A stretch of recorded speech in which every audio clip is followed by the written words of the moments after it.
You think you know what war looks like? Trenches, barbed wire, artillery shells turning the ground into craters? But on August 6th, 1915 at 4 in the morning, something different crawled across the battlefield at Osowiec Fortress in what is now northeast Poland. Something greenish-yellow that made grass turn black, that killed birds before they could fly away, that turned men into walking corpses who should have been dead but refused to lie down. The Germans called it their secret weapon. They brought 30 canisters filled with chlorine and bromine gas. 7,000 soldiers, 14 infantry battalions, 24 to 30 siege guns. Field Marshal Paul von Hindenburg commanded the attack. He waited 10 days for the wind to blow just right. The Russians inside had 900 men. Most had no gas masks. Some had masks that were worthless. When that green cloud rolled in, it should have been the end. When the Germans marched forward expecting to find only bodies, they found something else. Men wrapped in bloody rags, men coughing up pieces of their lungs, men whose skin was melting, men who charged with bayonets. 60 men who drove back 7,000. This is what happened at Osowiec. This is the attack of the dead men, and every word is documented. Built between 1882 and 1892 by the Russian Empire to guard the crossing. The marshlands around it made attacks nearly impossible. You had to use the railway line or drown in the bogs. The Germans needed that rail line, Belostok to Lick to Königsberg. The fortress controlled it. Military engineer Nestor Bunitsky helped design the defenses: walls, trenches, redoubts, machine gun positions. You had to cross 2 trench lines and barbed wire before you even reached the outer walls. From those walls, defenders could pick off attackers who were exposed below. It was a bottleneck, a bone in the throat. The Kaiser wanted it gone. They outnumbered the defenders, but the fortress held. Artillery pounded the walls. Infantry pushed forward. Russian guns pushed them back. The Germans withdrew. February 14th, 1915. Second attack. Heavy bombardment for 2 days. Then another bombardment in the last week of February. Shells rained down. The fortress walls cracked. Buildings burned. But when German infantry tried to advance, the Russians repelled them again. The situation turned into positional warfare. Stalemate. The Germans controlled the area around the fortress, but couldn't take it. Month after month, the standoff continued. Russia lost the Kingdom of Poland. Lithuania, Galicia, parts of Latvia, and Belarus. By mid-1915, Russian casualties reached 3 million killed, wounded, and captured. 1.5 million taken prisoner. The Great Retreat had begun, but Osowiec still held. It protected the strategic withdrawal. It tied down German troops who were needed elsewhere. The Kaiser wanted it finished. He sent Hindenburg with everything needed to end it. 1 battalion of sappers, 30 artillery batteries, 24 to 30 heavy siege guns capable of firing 800-kilogram shells. These included Big Bertha mortars, 420mm caliber weapons that could breach 2-meter-thick steel reinforced concrete. Their shells created craters 5 meters deep and 15 meters wide. But Hindenburg brought something else, something new: 30 containers of poison gas, chlorine and bromine mixed together. On the Western Front at Ypres on April 22, 1915, the Germans had released over 150 tons of chlorine gas against French positions. 2 colonial French divisions abandoned their positions. Thousands died. The weapon worked. Now Hindenburg would use it in the east. The Russian garrison at Osowiec numbered roughly 900 men, 500 soldiers from the 226th Infantry Regiment Zemlyansky, 400 militia. They watched the Germans dig in, watched the siege guns position, watched and waited. The Russian defenders had either no gas masks or poorly made ones that would prove useless. Some sources report the masks were so badly designed they might as well have been cloth rags. The fortress had no artificial ventilation, no oxygen generators, no plans for collective or individual protection against gas. The soldiers were unprotected. The Germans knew this. This script is researched and factual using sources from the 226th Zemlyansky Regiment Unit Diary, kept in the Russian State Military Archive in Moscow, published in the European Researcher Journal in December 2011 by Cherkasov and colleagues in the Russian states. Military archive documents analyzed by historian Denis Molev at St. Petersburg State University, published in 2021. These are primary archival sources that reconstruct the battle from the combat logs written that day. Now back to the information. The Germans prepared their gas batteries. They waited. Wind direction mattered. If the wind blew wrong, the gas would drift back into German lines. Meteorologists monitored conditions. The Germans wore gas masks. The Russians would breathe poison. Days passed. The wind shifted, tested, shifted again. Finally, on August 6th at 4 in the morning, the conditions aligned. The German artillery opened fire. Shells crashed into the fortress, and then the canisters opened. A dark green cloud formed. 3 kilometers wide at the source. It spread to 8 kilometers wide as it advanced. 20 kilometers deep, the gas cloud covered everything. His skin. The gas turned into acid inside the Russian soldiers. Their lungs began to dissolve, their throats burned, their skin blistered and peeled. They coughed blood. They vomited pieces of their own organs. The grass turned black, the leaves yellowed and fell. Birds dropped from the sky. Frogs died. Insects died. One survivor wrote that any living person standing outside on the fortress bridgehead was poisoned to death. The landscape looked like hell. Only 40 survived. 60 defenders at Białogrąde position escaped immediate death but suffered acute chlorine poisoning. According to the unit diary, 7 out of 8 high-ranking officers died that day. 20 officers and 2 medical doctors were evacuated. Lower ranks suffered between 200 to 400 casualties. Of the original 800-strong garrison, approximately 100 men remained alive after the initial gas attack. Nearly all were severely affected. They were dying, coughing blood, skin melting, lungs dissolving. These men should have been corpses. The 76th Landwehr Regiment moved toward Sosnia and the Central Redoubt. The 18th Landwehr Regiment and the 147th Reserve Battalion advanced along the railway. They expected no resistance. They expected to walk into a graveyard and plant their flag. They wore gas masks. They moved carefully through the green fog. They reached the first trench line. They climbed over. They advanced toward the fortress walls. Victory seemed certain. Wrapped in rags, soaked in blood and urine. The survivors had torn pieces of clothing and urinated on them to create makeshift filters. It slowed their death, but did not stop it. These men were dying. Every breath tore at their melting lungs. Every step was agony. They shook from convulsions. They coughed violently. Blood and pieces of lung tissue spilled onto their tunics. They could barely stand, but they stood, they fixed bayonets, and they charged. Father was a peasant from Verkali Minsk province. Kotlinski graduated from Pskov Realschule, then attended military topographic school. He was assigned to the 226th Zemlyansky Regiment as a second lieutenant. Colleagues said he had no concept of fear, no sense of self-preservation. He had already earned decorations for bravery. Order of St. Stanislaus 3rd degree with swords and bow, Order of St. Anne 3rd and 4th degrees, Order of St. Stanislaus 2nd degree with swords and bow. On August 6th, he commanded what remained of the 13th Company, 60 men. Maybe more if you count survivors from 8th Company, 12th Company, and 14th Company who joined the counterattack. The unit diary recorded that, approaching the enemy at 400 steps, Kotlinski led his company in a rush to attack. These were not the dead they expected. These were men who looked like corpses but moved like soldiers, their faces covered in chemical burns, skin hanging in strips, eyes bloodshot or blinded, wrapped in bloody rags, making inhuman sounds, not shouting hurrah, making terrible wheezing, gasping sounds as their destroyed lungs tried to pull in air. One newspaper account from Pskov Life in 1915 described soldiers spitting out pieces of lungs onto blood-stained shirts. An unidentified survivor wrote that he could not describe the anger and fury that gripped the soldiers as they headed toward their poisoners. The Germans saw men who should not be standing, men whose bodies were melting, men coughing blood, men who charged anyway. 7,000 professional soldiers broke and ran. They had faced artillery. They had faced machine guns. But this was something outside comprehension. Soldiers running at them who were already dead. Zombies, corpses, the walking dead. The Germans turned and fled. They ran so fast, they tangled in their own barbed wire barriers. They trampled each other. The Russian artillery opened fire. 5 remaining guns. They pounded the German positions. The fleeing Germans became targets in the open. Many died on the wire. Many died from shrapnel. The 13th Company pursued. Lieutenant Kotlinski led them forward. With bayonets, they drove the Germans from the first and second sections of the Sosnensky positions. They recaptured trenches. They recovered machine guns the Germans had taken. They restored the original defensive line. The combat diary records what happened next. At the end of this attack, Lieutenant Kotlinski was mortally wounded. He transferred command to Lieutenant Władysław Strzemiński of the 2nd Osowiec Sapper Company. Strzemiński continued the attack. He rallied the remaining troops, led them in another desperate charge. By 11 in the morning, the German troops were completely driven from the Sosnensky position. They were routing. The Russian defenders had repossessed the defenses. Kotlinski died that evening, August 6, 1915. He was 21. In September 1916, he was posthumously awarded the Order of St. George 4th degree, the highest award for bravery. His left forearm was amputated.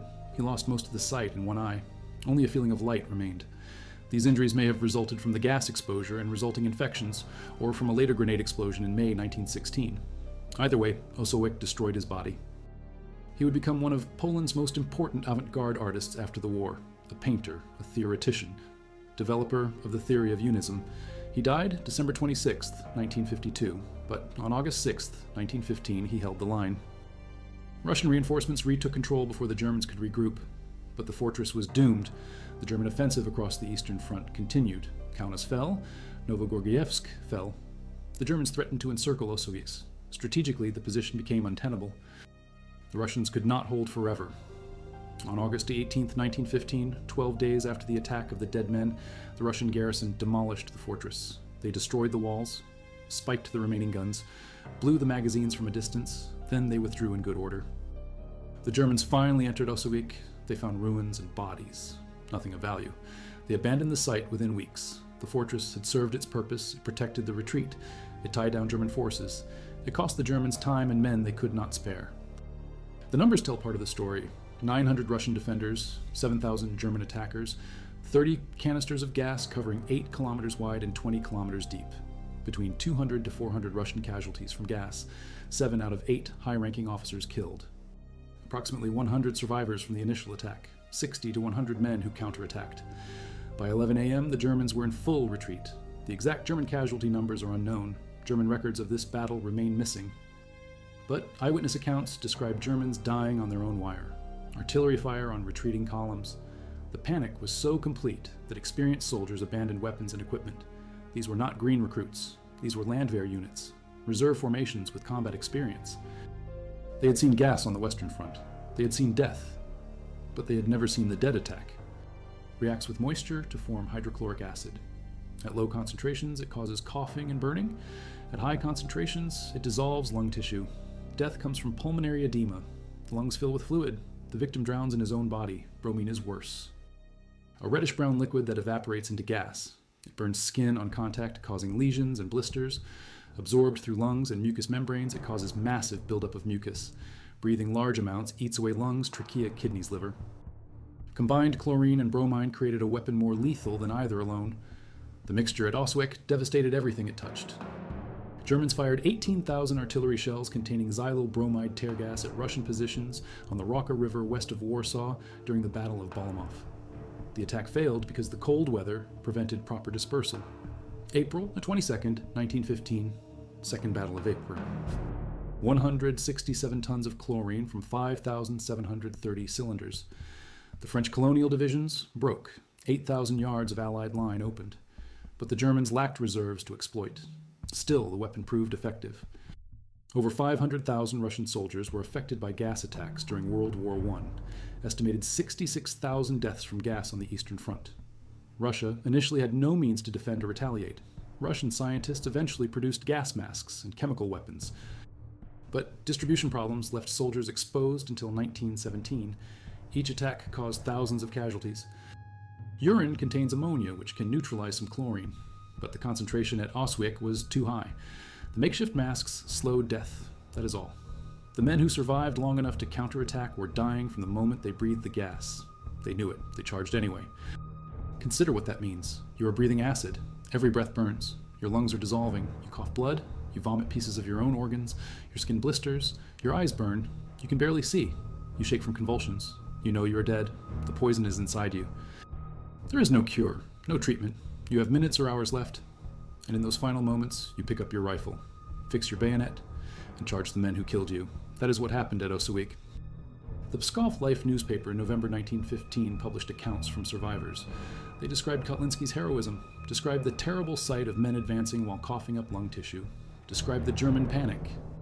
The term attack of the dead was coined in 1939 by military engineer Sergei Alexandrovich Kamelkov in his work, The Struggle for Osowiec. Kamelkov personally participated in the defense.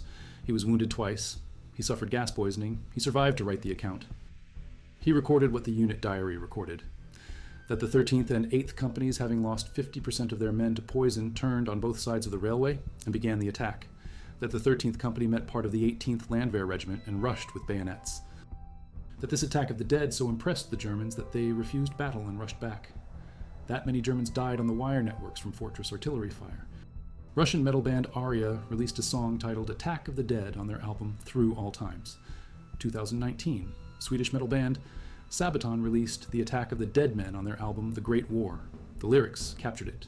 Osowiec, then and again. Attack of the Dead, 100 men. Facing the lead once again. 100 men charge, again die again. Video game. World of Warships produced a short film about the battle. The event became myth, but the myth rests on documented fact. Russian State Military Archive, Moscow. European Researcher Journal, Volume 12, Issue 15, December 2011. Cherkasov and colleagues examined the diary and reconstructed the battle. According to Russian unit logbook, the gas attack caused 7 out of 8 deaths of high-ranked officers that day, resulted in evacuation of 20 officers and 2 medical doctors. The logbook did not record number of deaths of lower-ranked officers, but estimated casualties ranged from 200 to 400. Denis Molev at St. Petersburg State University published additional archival research in 2021 examining the battle and the heroic page of World War I at Osowiec. These are primary sources: combat logs written during the battle, personnel records, casualty reports, award citations. The documentary evidence exists.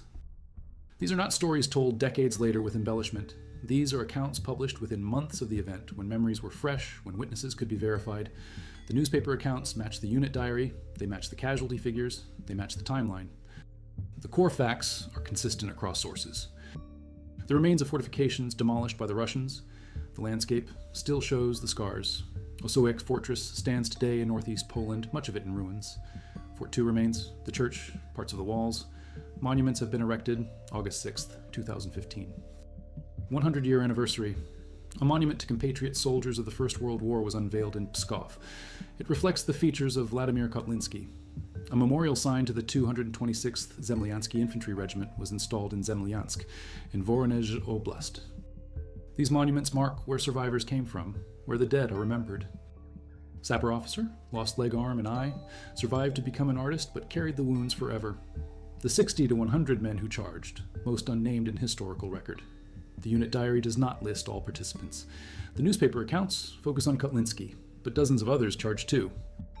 Men from 13th Company, 8th Company, 12th Company, 14th Company, soldiers and militia, Russians and Poles, men who knew they were dead but fought anyway.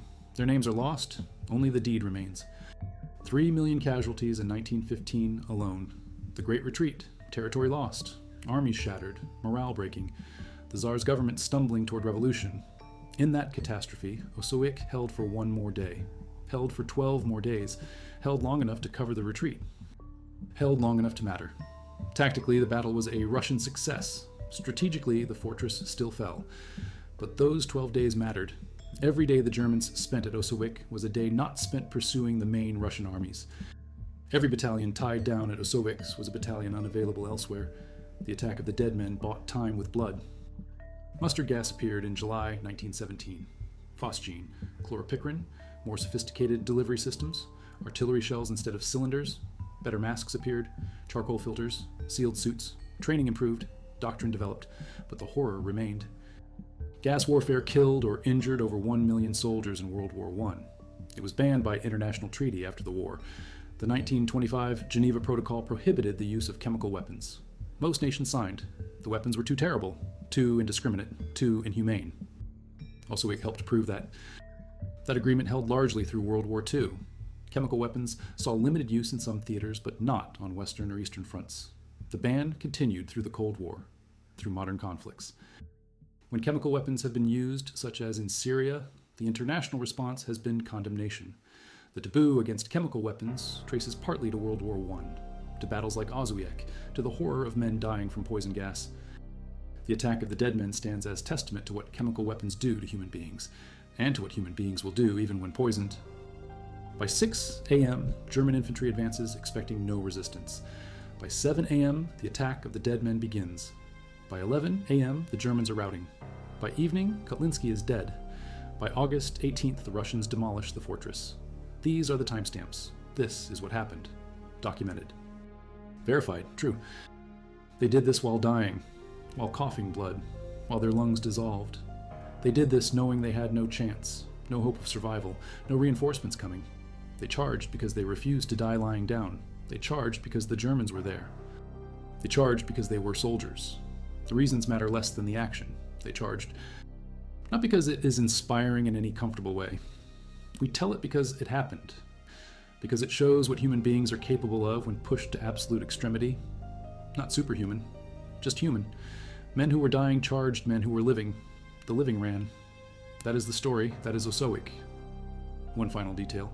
When the Russians demolished the fortress on August 18th, they were thorough. They destroyed walls, spiked guns, blew magazines. They left nothing useful. When German engineers finally examined the ruins, they found extensive damage, not just from combat, but from deliberate destruction. The Russians denied them the prize, after all that fighting, after the gas, after the counterattack, after holding for months. The Russians made sure the Germans got nothing. They withdrew in good order, no rout, no surrender, just withdrawal. They denied the enemy victory, even in defeat. That defiance runs through the whole siege, shows in the February defense, shows in the August counterattack, shows in the final demolition. Osowiec embodied Russian stubbornness, the refusal to quit, the willingness to destroy everything rather than hand it over intact. Historians study. The ruins sit under Polish sky. Birds fly over the trenches where birds once dropped dead from gas. Grass grows where grass turned black. Life reclaimed the death zone, but the memory remains. August 6th, 1915, the day the dead men attacked. The day 60 dying soldiers drove back 7,000. The day Vladimir Kotlinski earned his place in history at age 21. The day Władysław Strzemiński lost his limbs but kept the line. The day chlorine gas proved that chemical weapons were too terrible to use. The day human stubbornness defeated human technology. The day The Walking Dead became real. Handwritten entries from August 6th, 1915. Names, times, casualties, movements, awards, all documented. The gas attack at 4 a.m., the advance at 6 a.m., the counterattack at 7 a.m., Kotlinski's mortal wound, the German retreat by 11 a.m., 7 high-ranking officers dead. 20 officers evacuated, 2 medical doctors evacuated, 200 to 400 estimated casualties among lower ranks. The 13th Company lost 50%, the 8th Company lost 50%, the 14th Company less damaged, all rushed to attack. All drove the Germans from Sosnensky positions, all recaptured the trenches, all restored the line, written that day, by men who were there, not legend, history, the receipts exist. The last act of the Osowiec garrison, on August 18, 1915, was not a charge, but a demolition. They denied the enemy the prize. The Germans marched into a wasteland of shattered concrete and twisted rebar, a graveyard that held nothing of value. They abandoned it within weeks. But the story does not end with the explosion. The demolition was not an end. It was an escape. The men of the 226th Zemlyansky Regiment, or what remained of them, withdrew. They melted back into the Great Retreat, a tidal wave of humanity pulling back from the collapsing Eastern Front. They had bought time, but it was time purchased with their own bodies. The question remained, what do you do with the time you bought with your own lungs? For most, the answer was simple. You die. The 100 or so men who survived the initial green cloud were not survivors in any modern sense. They were the walking dead, just as the Germans had seen. The chlorine and bromine gas, having formed hydrochloric acid in their bodies, did not stop its work just because the cloud had passed. It continued to eat them from the inside. The evacuation of 20 officers and 2 medical doctors, as recorded in the unit diary, was not a rescue.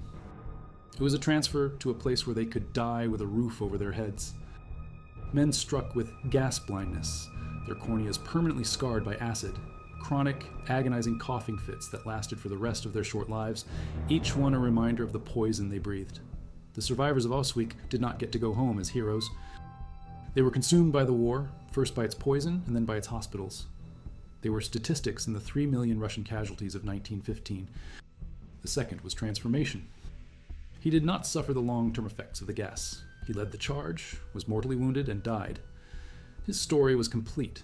His heroism was pure, uncomplicated by a painful, lingering decline. He was posthumously awarded the Order of St. George, 4th degree, in 1916. He became a symbol precisely because his life ended at the exact moment of his greatest triumph.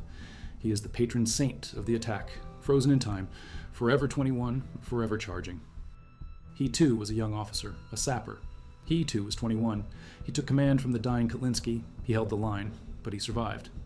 Survived is a relative term. The poison ravaged his body. His wounds were catastrophic. Sources state his right leg was amputated below the knee. His left forearm was amputated. He lost most of the sight in one eye, retaining only a vague sensation of light.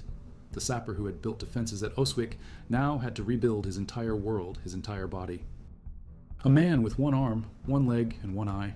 A man full of poison. He could have vanished. He could have become another casualty, forgotten by history. But the horror of Osowiec, the sight of the world dissolving into a green fog, the deconstruction of his own body, did not just destroy him. It remade him. He moved to Moscow. He studied art. He met his wife, Katarzyna Kobro, a sculptor. He became an artist, a painter, a theoretician. The man who saw the ultimate chaos, the ultimate deforming of reality, spent the rest of his life searching for the opposite. He developed a theory of art called unism.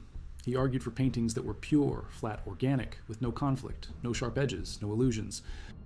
He sought a total unity of form, a perfect, stable object. It was the art of a man who had seen the world come apart. The man who saw the dead walk, who saw grass turn black, who felt his own lungs dissolve, dedicated his life to creating art that was whole, complete, and perfectly peacefully unified.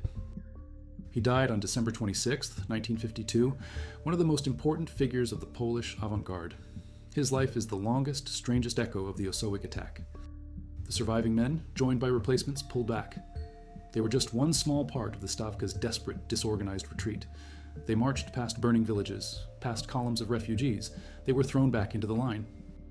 They would have fought in the bloody, attritional battles of 1916. They may have participated in the Brusilov offensive, the last great tragic victory of the Imperial Russian Army. The Zemlyansky regiment, like the empire it served, fell apart. Soldiers deserted, committees formed, officers were lynched. The unit that had held Osowiec, the unit that produced the dead men, was swept away by the tide of history. Its banners were furled, its records were filed away. The Russian Civil War erased what was left. The regiment, as a fighting force, vanished. The Great War was an imperialist conflict, a shameful catastrophe that birthed their new world. The heroes of 1915 were forgotten. The story of Osowiec survived only in obscure military journals, in the 1939 work by Sergei Khmelkov, himself a poison survivor, and in the quiet memory of the few who lived. Khmelkov's account, The Struggle for Osowiec, is what formally gave the event its name, Ataka Miertwieców, the Attack of the Dead Men. He wrote it on the eve of another, even larger war, a last testament from a man who was there. It was only in the 21st century, in 2011 and 2021, that historians like Cherkasov and Molev could pull the actual dusty files from the Russian State Military Archive in Moscow. They could finally lay the yellowed handwritten unit diary of the 226th Zemlyansky Regiment next to Khmelkov's account, and they discovered the truth. The 7 out of 8 high-ranking officers dead, the 20 officers evacuated, the 200 to 400 casualties, the charge of the 13th, 8th, and 12th companies, the panic of the Germans, the recapture of the trenches, the mortal wounding of Kotlinski. It was all there. The legend was, in fact, history. It was only after this archival verification that the songs were written, that the short films were made. The story had to be proven as history before it could be reborn as legend. Their silence is, perhaps, the most powerful corroboration. Their records of the battle are missing or scattered or were never properly filed. One must ask, why?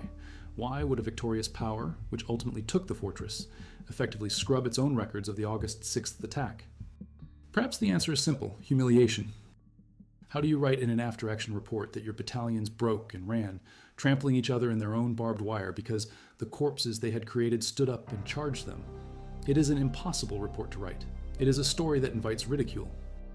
It is an event that undermines the very idea of a professional, disciplined army.